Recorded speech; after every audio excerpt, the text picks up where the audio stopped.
Okay, so we are live here again with Loudsqueak on SuperRare Spotlight. We are super excited to have you. If you want to go ahead and introduce yourself and talk a little bit about your background, we can just go ahead and jump right in. Sure. Yeah, that sounds good. First of all, just thanks Sam and the Super team for having me. And yeah, as far as my background goes, I've always been an artist, particularly fascinated with digital art. All through high school, I was creating art, but it wasn't until pretty much my senior year of high school where I took like an art through technology class where I started branching into a little bit more experimental ways of creating art. Um, And then my study at university was, again, just a wide breadth of art making, everything from like woodcut printmaking, photography, fell in love with medium format film photography. Um, let's see, did just like some random graphic design classes and branding and whatnot. And I think that's when I learned that as far as like a graphic design route, that was definitely not the route for me. Don't ask me to do a logo. Um, and yeah, I pretty much just sat on the skills that I had for a while after graduating and didn't really create art for a couple of years. And it wasn't until I was just like working a day job a couple of years had gone by when I was like really missing that aspect of my life back of like just creating something. And so, as we just touched about in our intro before we went live, you know, having a bit of time DJing in college got me really interested in set design and how shows are set up. You know, you have this big monitor, and in my mind, the visuals are half, if not more, than than like the actual performance of the show, right? Because you can stream any artist's music Yeah. at an instant. So um, getting into that aspect of appreciating the visuals, and not necessarily in a psychedelic sense, but in a sense where you can teleport somebody to a completely new space. You have this large scale portal into a new world. That's what got me interested in 3D. And yeah, at that point, I started following a couple people on Instagram, a couple big names, and I was really just fascinated. Every time I would see something new on my feed, I would just be like, wow, I wonder how the person made that. And that moment of wonder is something that I wanted to give to everybody else. So at that point, I just bit the bullet, downloaded Cinema 4D, and just started playing around. So from then, it's just been a no look back journey on the digital world and 3D specifically. So yeah. So even though you like studied, I guess, a more traditional art education, you then like continued and self-taught yourself 3D and after that? Yeah, pretty much. Thankfully, I did. You know, I've always been good with computers. My double major in university was computer science, so you know, I was taking some programming classes here and there. Was doing some web design, just sort of freelance stuff off the cuff. Um, but yeah, after graduating, and still to this day, I have a day job as an iOS developer. So you know, I've always been quick with the tech, ready to sling some code at a moment's notice. So I thought the learning curve wouldn't be as steep as it turned out to be. But Yeah. yeah, I knew that I could learn it, so I ended up just jumping in and not looking back. So Yeah, I did the same thing. I taught myself 3D after graduating college, and it definitely is a whole different experience trying to like continue to learn different ways to create when you're not in that academic setting. Especially 3D, definitely. there's a really intense learning curve with 3D. Yeah, no, I would agree. And it's not only a different way of creating, but a different way of seeing in a sense, which is something that I picked up from my drawing and painting classes, right? Like dealing with light, dealing with color, and the way that negative space connects positive space was like sort of like a revolutionary way of seeing for me. And the same sort of way with 3D, you have all these new things to consider that maybe you would have considered in photography classes or any like cinematic or film classes. But um, yeah, all of this just had to be developed on the fly. And it's super interesting too because the graphic work that I had done previously, I was always interested in these like geometric forms, how they fit together, how I can use color to create a sense of depth. Um, but now I shift from faking that depth to actually being able to recreate it very accurately. So the bar for quality also goes up very high with that. But yeah, it was a bit of like a transformation of those skills that I already had and enjoyed playing with into this totally new medium. So Yeah, and I think that definitely connects a lot of like points that I already see established in your work, because I remember when like we first followed each other, we were talking about how we display our pieces, and you always try to like elevate your pieces by putting them in this sort of like gallery aesthetic kind of, and like mhm. really elevate the it to this highbrow, high art level, which definitely makes sense if you've studied a lot of the like background in art and understand the principles of it. Mhm. um, and so now, if you want to talk about how you um, went from, yeah, I guess just freelancing and doing some of the digital work on Instagram to crypto art, and how you discovered SuperRare and the pieces that you now minted recently on the platform. Yeah, it's definitely been a bit of a journey. I remember originally starting out with Cinema 4D. The process was basically find tutorials that look cool and try to recreate them. That was the name of the game. So, I definitely was hunting around, and that actually explains how I got into X Particles a lot, which is like one of the main plugins I use for my work. Allows me to, create all the particle effects and things like that I work through. So yeah, what immediately drew me in was that sense of bringing someone into a new space. And like you said, even it could be a traditional gallery space, right? And that ties back into my history too, because I've been in this world where there is, like I've been in the traditional art world to an extent. I've studied it pretty loosely, but didn't get a master's or anything like that. Um, so I know what it's like to go through a standard critique, and I know what it's like to have your work completely torn to shreds in front of you, but also to go through a process of not only creating your work, but creating a space where someone can enter in, view your work from different angles, and you're really putting thought into the entire setup and the entire breadth of work instead of just one piece. Um, so that to me is sort of contrasted with the digital art world and especially crypto art, because it feels very almost like an underground art scene in a sense. So I'm finding myself torn between these two worlds of like the one path that I had imagining for my work growing up was, oh, you want to be in a gallery, like that's the way to do it. And then I have this other side that says, middle finger to the gallery, and we're just gonna like put our art on the blockchain and do whatever we want with it, and we're gonna own it. So it's been this interesting like contrast just in my own feelings in that sense. Um, but as far as my journey into all of this, I really just was trying to create something new, take what I had seen from other artists, take perspectives and techniques, and try to create something new from it. And honestly, I never really knew how to do that.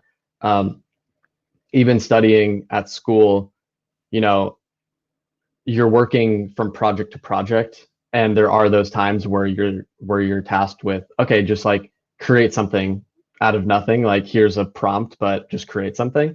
Um, And it wasn't until I was making work and posting it on Instagram for a while that I realized that that was a huge aspect of my art making that I didn't carry over with me, right? I have no one prompting me to make something that makes you feel X, Y, and Z, or do a master recreation of this artist's work.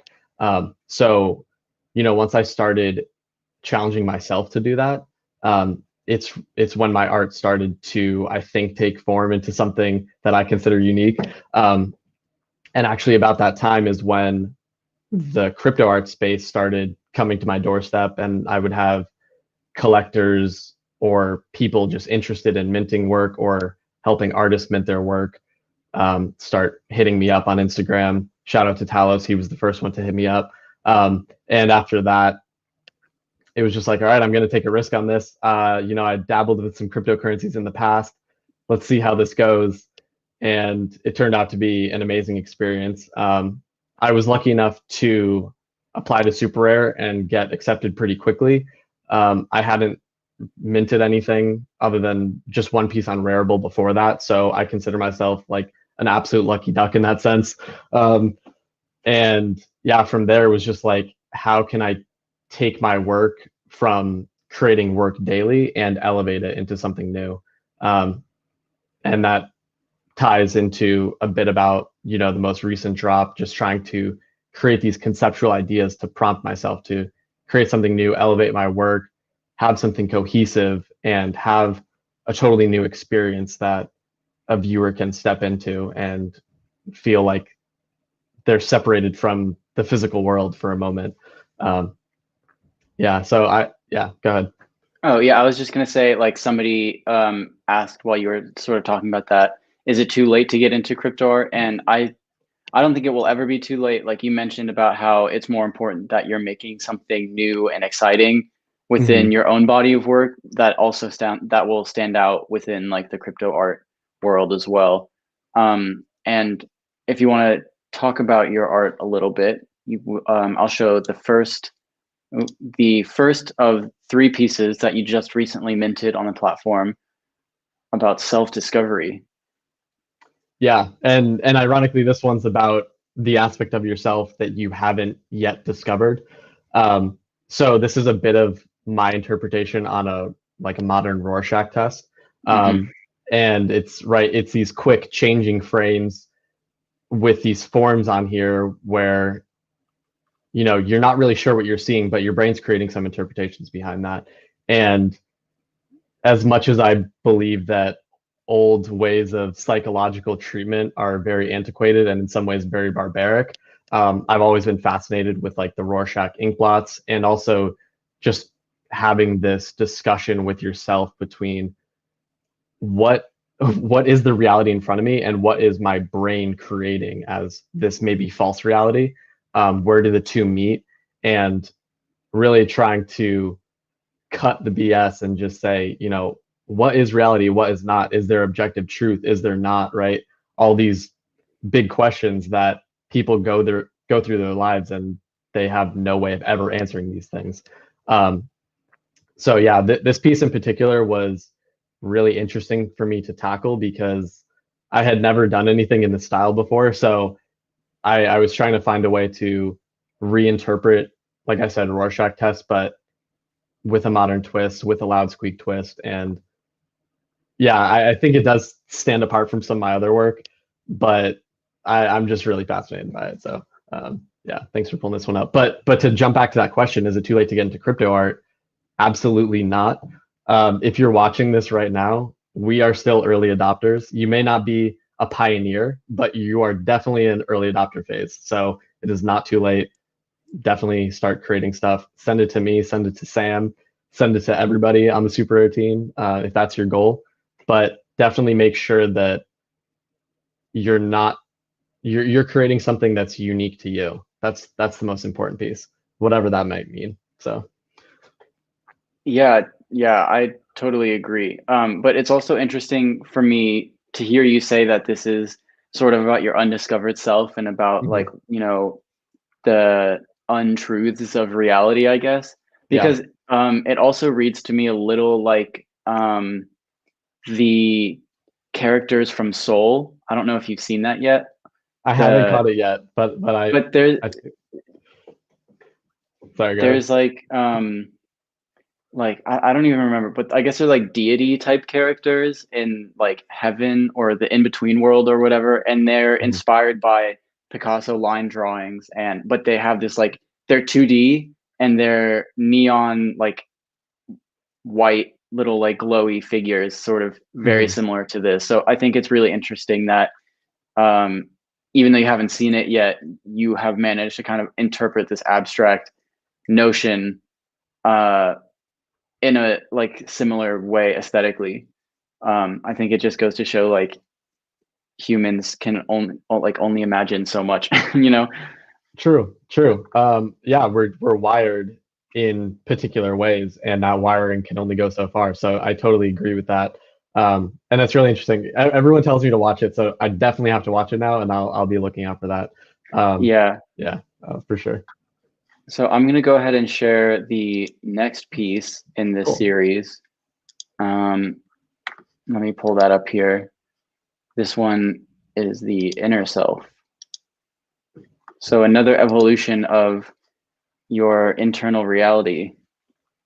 Yeah, and this one is a bit more in my traditional style, right? It's got a splash of color in there. It's got the particles, and it's a bit on the minimal side, where I felt like the undiscovered self is a bit more sketchy and a bit more human in a sense. Whereas this one is the opposite, right? It's very stark and cold.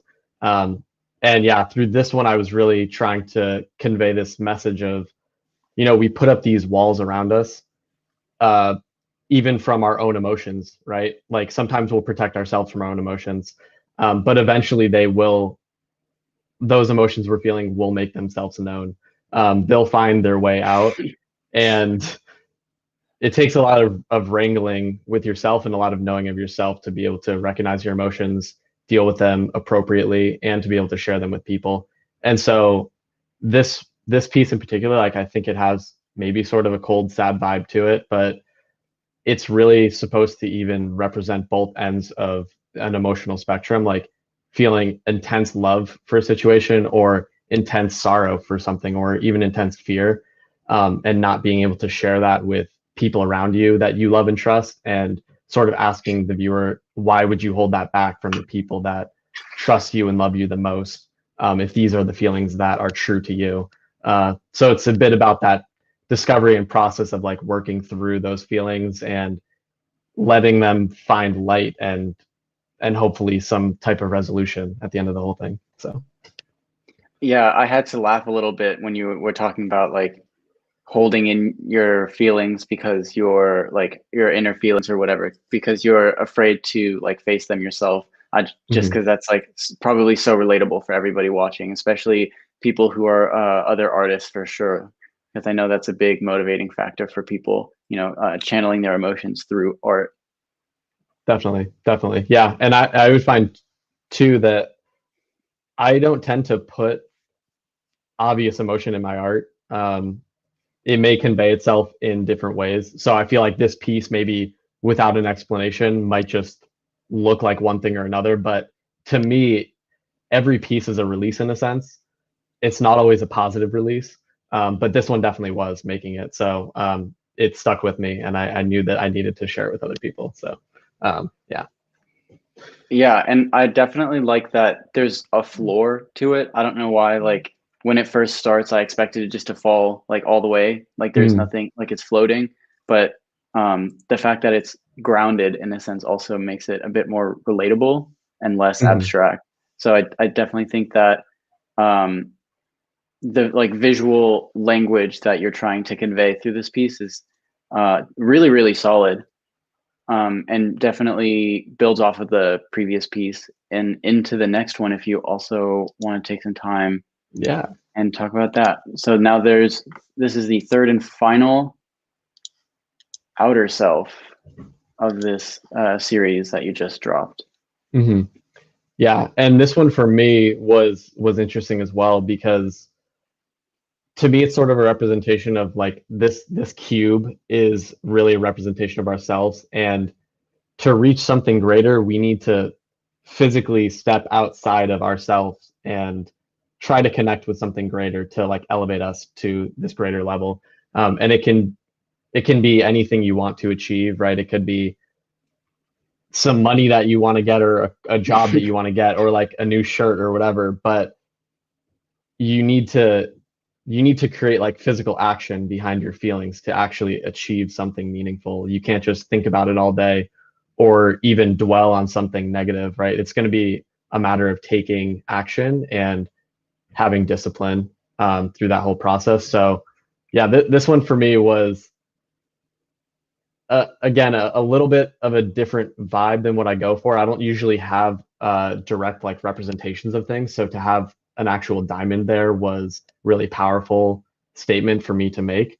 But I knew that to convey the message of physicality and reaching for greatness, there needed to be some like anchoring symbol there. It can't just be, for me, like it can't even just be fully abstract or like cubes or spheres all the time. Yeah. Yeah, so even for me to create this was a bit of a step outside of my comfort zone, to feel comfortable sharing this with people. So yeah, this one was fun to make. Yeah, and I think there's also something to be said about having like diverse pieces in terms of like how abstract something is or how representative something is, because there is a large debate about crypto art being more accessible than traditional art.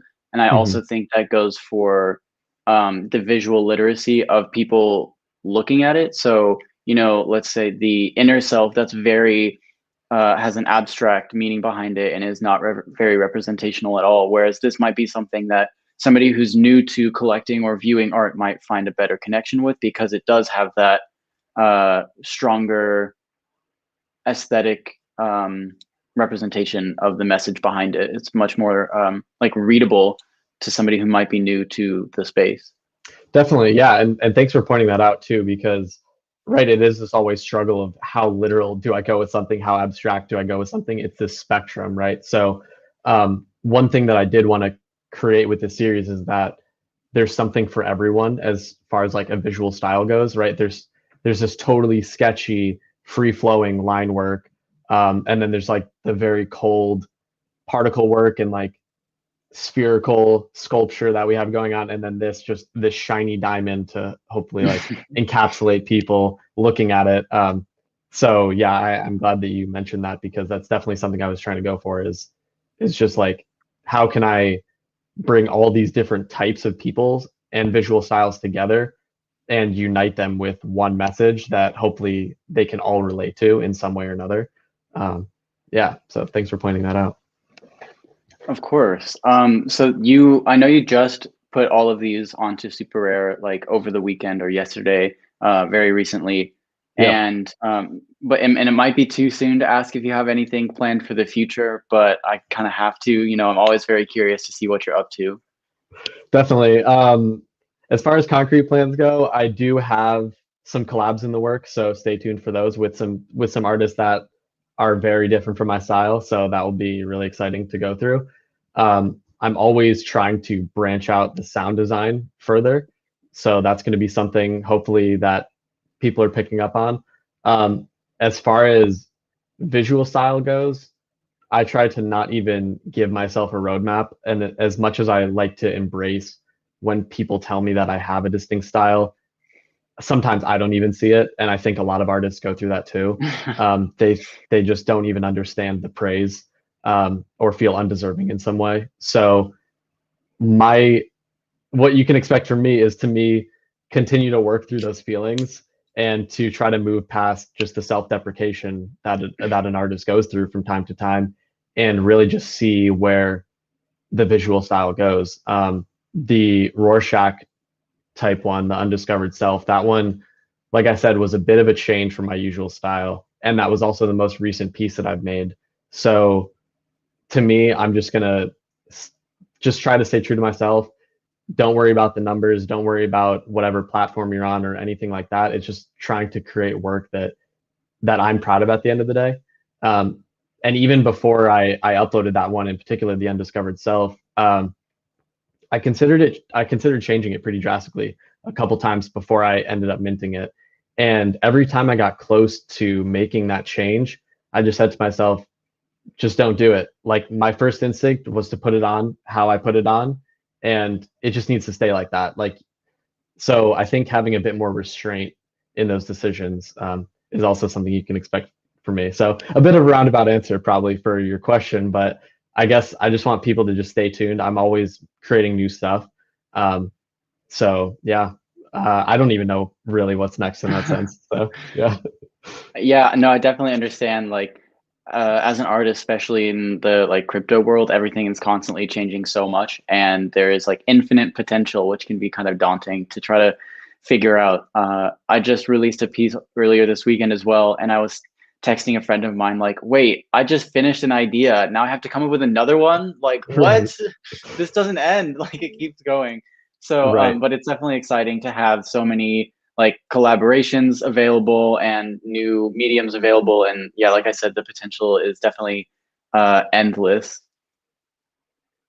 Definitely. I would say so.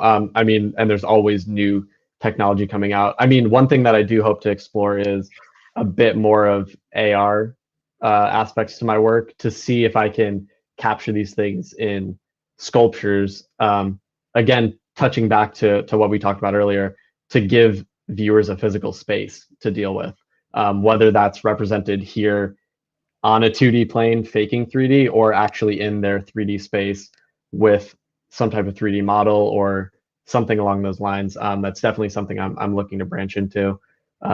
Yeah, so hopefully a bit more fusion with the digital and the physical is the goal. So Have you, yeah, that like, have you tried messing around with AR or VR at all? That's quite the hot topic in especially on Super Rare. yeah, it definitely is. I've dabbled slightly, and I think the iOS background has helped me with that because there are kits that Apple provides for developers to easily jump into some AR. I haven't physically performed that with my own work, so that's Yeah. something that I'm excited to do, but I'm also really scared to do, and I think that's something that's been holding me from doing it. Is, you know, if you look at these scenes that I'm creating, if you were to dig through the project file and pan the camera even 1 degree to the left, it's a mess, right? Like I find that this is something true with the 3D world, at least to my experience, but also like photography in a sense or Mhm. cinematography. The frame that you have is the absolute perfect frame. Anything outside of that is garbage. So that's one thing that I'm worried about is okay, now that I'm not controlling the camera anymore, now that I don't have real crazy control over the lighting and texturing, are these things going to translate well, right? Like these are thoughts that are holding me back from doing it. So it's going to be an interesting journey. And if anyone out there is listening and would like to help me, please reach out. Let's collaborate. Let's get after it. I'd be really excited to do that. So yeah. That, yeah, it is very exciting. Like there's so many different implementations of 3D technology now that like LiDAR and all of that is accessible in the newer iPhones.